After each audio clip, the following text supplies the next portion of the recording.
I'm going to talk about the introduction to A Course in Miracles. It's one page, and it's at the very start of the text. I'm going to read it through, and then I'm going to talk about it. This is A Course in Miracles. It is a required course. Only the time you take it is voluntary. Free will does not mean that you can establish the curriculum. It means only that you can elect what you want to take at a given time. The course does not aim at teaching the meaning of love, for that is beyond what can be taught. It does aim, however, at removing the blocks to the awareness of love's presence, which is your natural inheritance. The opposite of love is fear, but what is all-encompassing can have no opposite. This course can therefore be summed up very simply in this way. Nothing real can be threatened. Nothing unreal exists. Herein lies the peace of God. So, what this is saying in this little half page of print, which summarizes all the complex or seemingly detailed ideas in this book, it's summarizing them by saying a few things. One is that imagine that there is really one truth, one sort of law, I guess you could say. And it's not up to you to decide what the truth is. That's already been established. But you do have the free will to choose if you will accept the truth and when. And you don't need this book to get to the truth, because the truth is the truth, and we're all going to unveil it on our own time and using our own resources, and we're going to come across our own obstacles in our journeys. So there's not one right way or one wrong way to get to the truth, but if there is a truth out there, then we're all going to eventually dig it up. We're all going to find it. But this is saying, as much as there is that truth, it's up to you to decide if you want to dig it up. You have to have the will to do it, the willingness. So that's where you get that free will. The course does not aim at teaching the meaning of love, for that is beyond what can be taught. So the truth is love. And as simple as that statement sounds, it's actually very deep and very profound when you start to experience it in your own personal life on a daily basis. And we are all love. We're all part of one unit or one consciousness that is only love. And that, again, seems so unfamiliar and so foreign because we've really forgotten who we are. We've forgotten that that's what we are. But because that is what we are, we don't have to be taught how to be that. We don't have to be taught how to be love. We don't have to be taught what love is. So this is more aiming at removing the blocks that you have put on top of that love so that you aren't aware of it anymore. And the blocks are fears. So this course is going to try to teach you that you actually have love on one level, and it is the truth, and it is worth finding and worth digging up. And here is how to do it. And here's what you've done to hide it. And here's how you start to let go of those blocks. And piece by piece, you will start to understand how you are hiding who you really are, or the truth or the essence of who we are all as one. And so as this says, the course is aimed at removing the blocks to the awareness of love's presence, which is your natural inheritance. You naturally are entitled to be and have love, and a real, true love that's never changing. The opposite of love is fear, as we know in our experience or in our world. The opposite of love is fear, but what is all-encompassing can have no opposite. So what is always the culprit to hide the truth and hide our love and hide who we really are? The culprit is always fear. And it comes across in different forms. Fear sometimes looks like hate.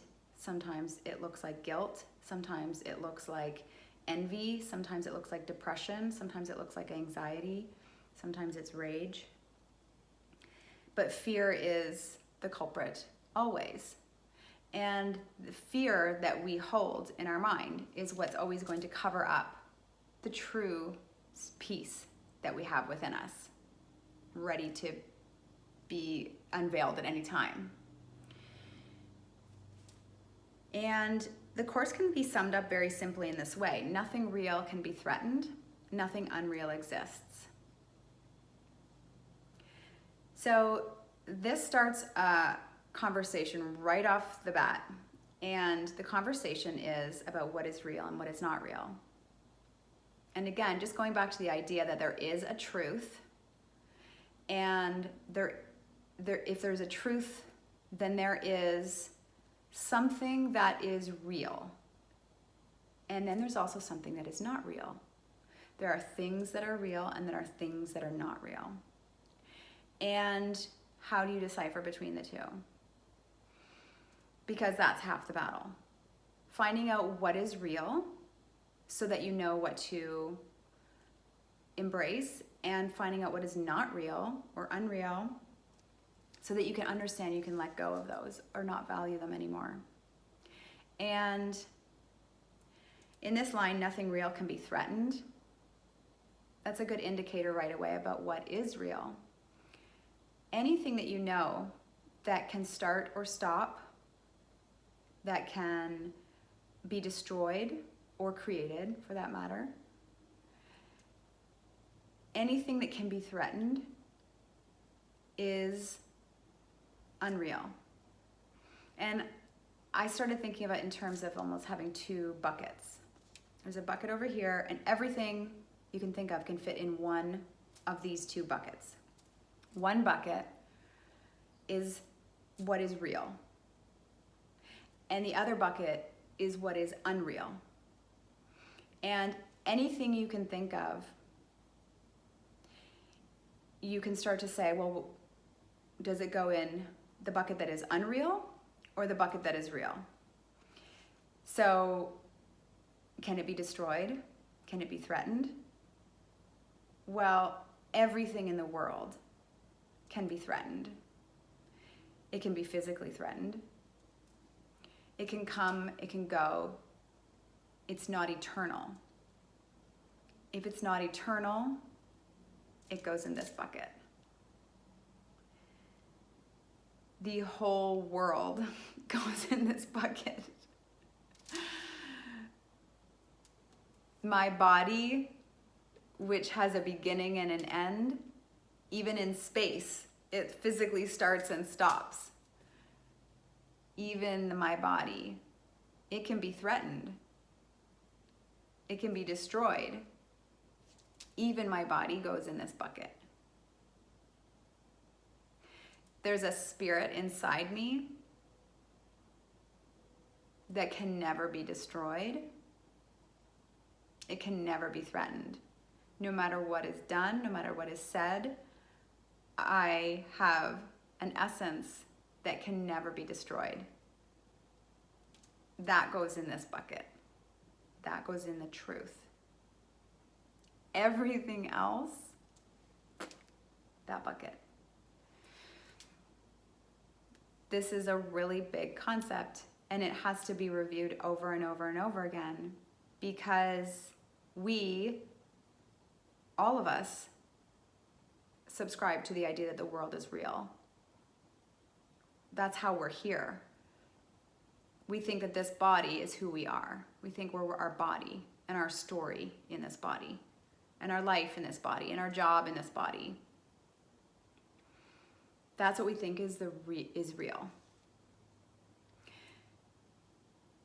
And over time, in the process of letting go and learning how to let go, there's a real beauty and a real freedom in, yes, still living in your body because that's where we're at, but knowing there's something so much deeper and so much more eternal and so much more true about you that you will forever be able to hang your hat on. And that is not just about you, but it's connected to everyone, everything, and to the source that is so powerful that will forever bring you security and love and peace.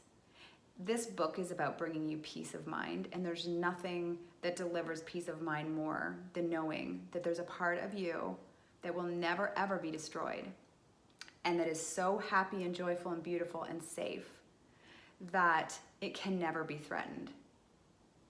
Everything else can be threatened, but the good news is that nothing unreal exists. So all those things that went in this bucket over here, it's okay. You can still play with them, you can still have them, you can still talk to them. But the good news is that they're in the unreal bucket and they don't exist.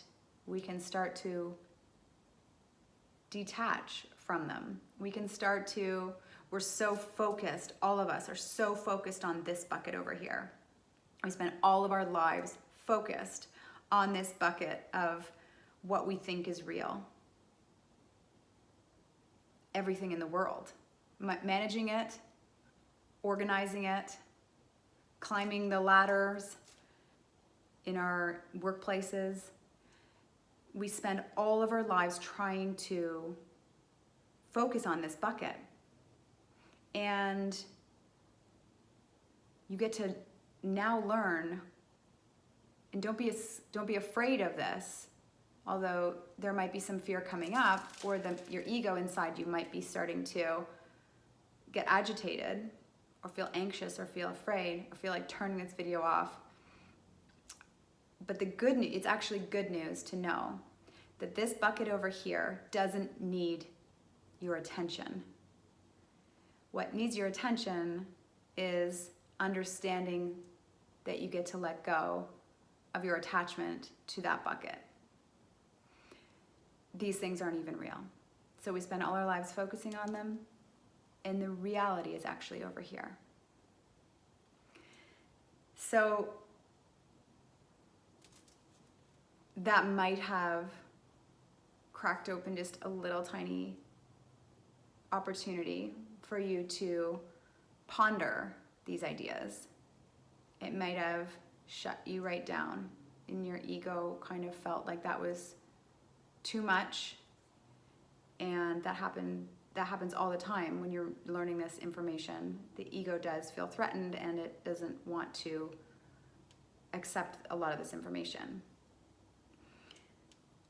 But hopefully some of this kind of washed over you, and you might feel as though you can start to see your world with a slightly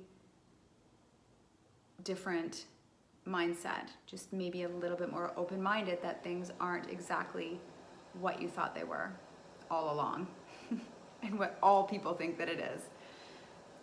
So you can go and explore that in your day-to-day, in what you see, in what you touch, what you smell, and start to think that maybe there is something that's true and eternal that can never be threatened, that really doesn't have anything to do with the world itself. Talk to you later. Bye-bye.